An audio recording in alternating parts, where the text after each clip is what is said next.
अस्सलाम वालेकुम स्टूडेंट्स। जैसा कि उस दिन आपको मैंने रिएक्टिविटी ऑफ अल्कोहल समझाया था, तो जिन बच्चों ने क्लास नहीं अटेंड की और उस दिन थोड़ी स्ट्रेंथ आई हुई थी क्लास में, तो इसलिए मैंने ये आपको लेक्चर जो है ये मैंने आपको स्क्रीनशॉट्स भेज दी थी और मुझे पूरी उम्मीद है कि आप लोगों ने ज़रूर पढ़ा होगा और आपको यकीनन समझ आ गया होगा। तो रिएक्टिविटी ऑफ अल्कोहल आपको जैसे कि मैंने आपको बताया था कि 2 वेज़ में हम रिएक्टिविटी अल्कोहल पढ़ते हैं।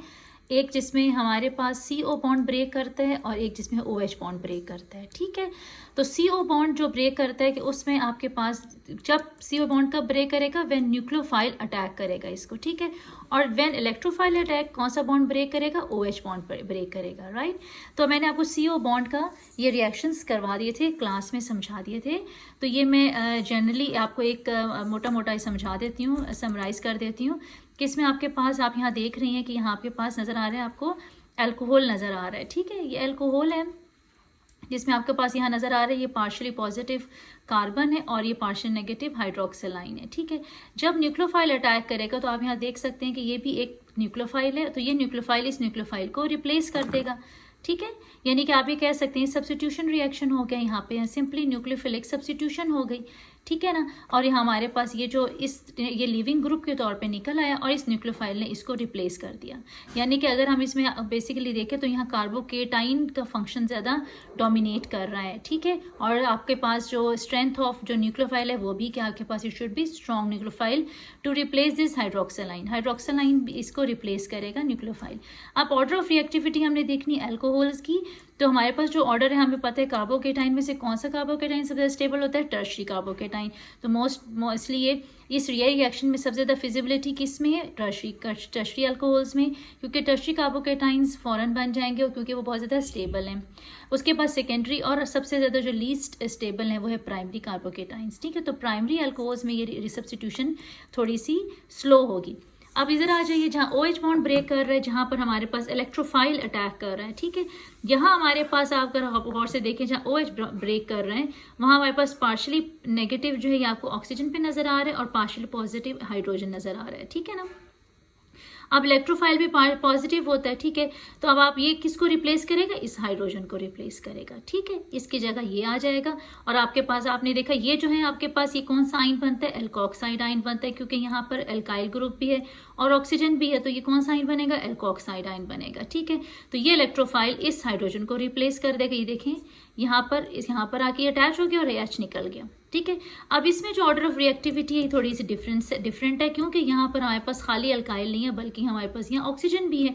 जैसे कि आप यहाँ देख सकते हैं कि इसका ऑर्डर ऑफ रिएक्टिविटी इसके ऑर्डर ऑफ रिएक्टिविटी से बिल्कुल ऑपोजिट है। यहाँ पर आप देखें इसमें रिएक्टिविटी सबसे ज़्यादा किसमें है? मेथाइल अल्कोहल में, और उसके बाद फिर प्राइमरी में, फिर उसके बाद सेकेंडरी और टर्शरी में सबसे कम। ठीक है, तो इसका मतलब ये हुआ कि यहाँ पर आपने कार्बोकेटाइन की स्टेबिलिटी को नहीं देखना, बल्कि यहाँ आपके पास क्या चीज़ काउंट कर रही है? यहाँ आपके पास या इलेक्ट्रोनेगेटिव ऑक्सीजन काउंट कर रही है, उसका फंक्शन आपको ज़्यादा नज़र आ रहा है। टर्शरी अल्कोक्साइड के केस में क्या होता है कि आपके पास यहाँ इस कार्बन के साथ यहाँ भी R ग्रुप है और यहाँ भी R ग्रुप है, तो यहाँ पर आपके पास बहुत ज़्यादा एक हिंड्रेंस आ जाती है। उस हिंड्रेंस की वजह से क्या होता है कि इसका जो इलेक्ट्रोनेगेटिव करेक्टर होता है वो स्लो हो जाता है, वो जो है ना वो कम हो जाता है। ठीक है, जिसकी वजह से इसकी रिएक्टिविटी कम हो जाती है। प्राइमरी उसमें अल्कोहल में तो इसको सिंपली ये आसानी से जो इलेक्ट्रॉन, ये आपको पता है ना जो अल्काइल ग्रुप होते हैं इलेक्ट्रॉन डोनेटिंग ग्रुप होते हैं।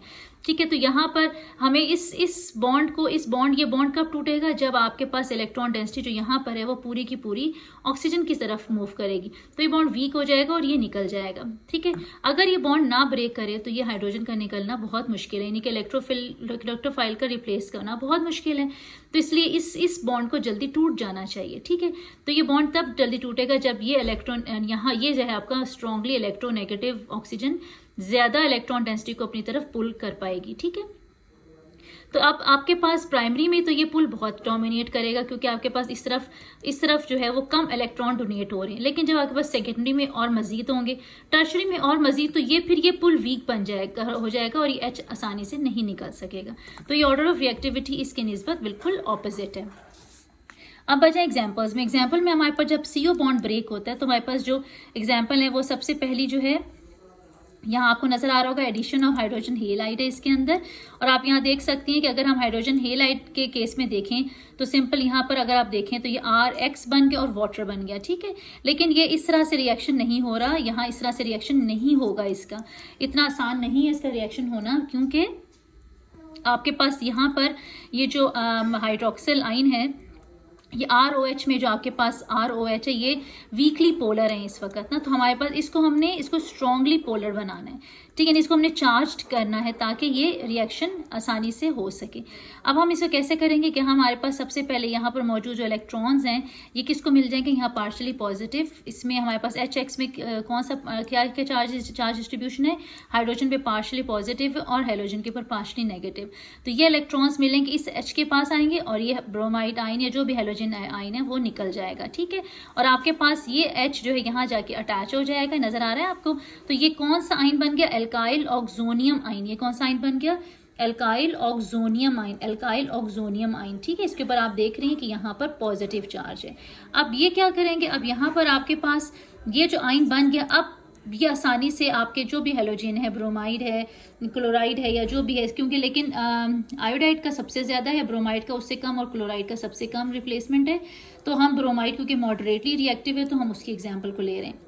अब ये ब्रोमाइड आसानी से किसको अटैक करेगा, इस इलेक्ट्रोफिलिक कार्बन को अटैक करेगा और ये पूरा का पूरा वाटर मॉलिक्यूल बनकर निकल जाएगा, ठीक है। ये अब आपके पास इसका ऑर्डर है कि अब आपने गौर से देखा कि इस पूरे CO बॉन्ड जहाँ ब्रेक होता है तो हमारे पास टर्शरी का जो कार्बोकेटाइंस है, टर्शरी अल्कोहल्स में सबसे ज़्यादा स्ट्रॉन्ग ये रिएक्शंस हैं और HI में सबसे ज़्यादा स्ट्रॉन्ग, HB और सेकेंडरी अल्कोहल में उससे कम मॉडरेटली, और सबसे कम HCl और प्राइमरी अल्कोहल्स में।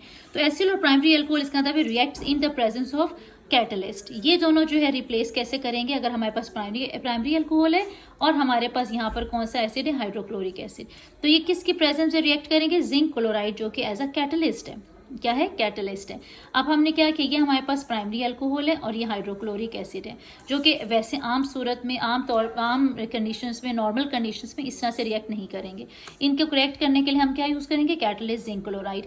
तो ये रिएक्शन इस तरह से आपके पास मिथाइल क्लोराइड और वाटर बन जाएगा। मैकेनिज्म इज द सेम क्या होगा कि यहाँ क्योंकि H वहाँ तो H था, तो यहाँ हमारे पास पहले कैटलिस्ट के साथ कैटलिस्ट इसके साथ इंटरेक्ट करेगा और यहाँ पर आपको नजर आ रहा है ये एक कॉम्प्लेक्स सा बन गया, ठीक है। अब यहाँ पर क्लोराइड आइन इसको रिप्लेस करेगा और ये पूरा क्या बन जाएगा, जिंक क्लोराइड, और ये आपको नजर आ रहा है कॉम्प्लेक्स बन गया, इंटरमीडिएट। और यहाँ पर जैसे ही हमने HCl डाला उस हाइड्रोजन और इस हाइड्रोजन ने मिलकर वाटर बना लिया और ये जिंक क्लोराइड बन के ऐसे निकल गया, ठीक है। अब ये जो रिएक्शन है ये बड़ी इंपॉर्टेंस का है, क्योंकि ये रिएक्शन हम यूज़ करते हैं to distinguish between alcohols. Alcohol की 3 टाइप्स जो है, प्राइमरी, सेकेंडरी और टर्शरी एल्कोहल को डिस्टिंग्विश करने के लिए हम ये टेस्ट यूज़ करते हैं, उसका नाम है ल्यूकास टेस्ट। ल्यूकास टेस्ट में क्या है कि टर्शरी अल्कोहल जो है वो एक इनसॉल्युबल लेयर बनाते हैं, किसकी, टर्शरी क्लोराइड। यहाँ नजर आ रहा है आपको, क्योंकि यहाँ हमारे पास अगर हमारे पास यहाँ R टर्शरी है तो यहाँ पर भी हमारे पास टर्शरी क्लोराइड बनेंगे, ठीक, और ये इमीडिएटली बन जाएंगे। सेकेंडरी अल्कोहल यही लेयर ऑफ किसकी, सेकेंडरी क्लोराइड्स जो है उनकी बनाएगा 5 to 10 मिनट्स में, और प्राइमरी अल्कोहल बनाएगा ऑन हीटिंग, यानी कि बहुत ही मुश्किल से, ठीक है। तो ये हम टेस्ट यूज करते हैं, Lucas test, for to distinguish between 3 types of alcohol. अच्छा, इसके बाद आ जाइए बच्चों, इसके बाद आपके पास जो सेकंड रिएक्शन था वो था अल्कोहल का और थाइनल क्लोराइड का, और इसमें हमारे पास प्रोडक्ट बनती है अल्काइल क्लोराइड और हमारे पास बनती है सल्फर डाइऑक्साइड और हाइड्रोक्लोरिक एसिड। तो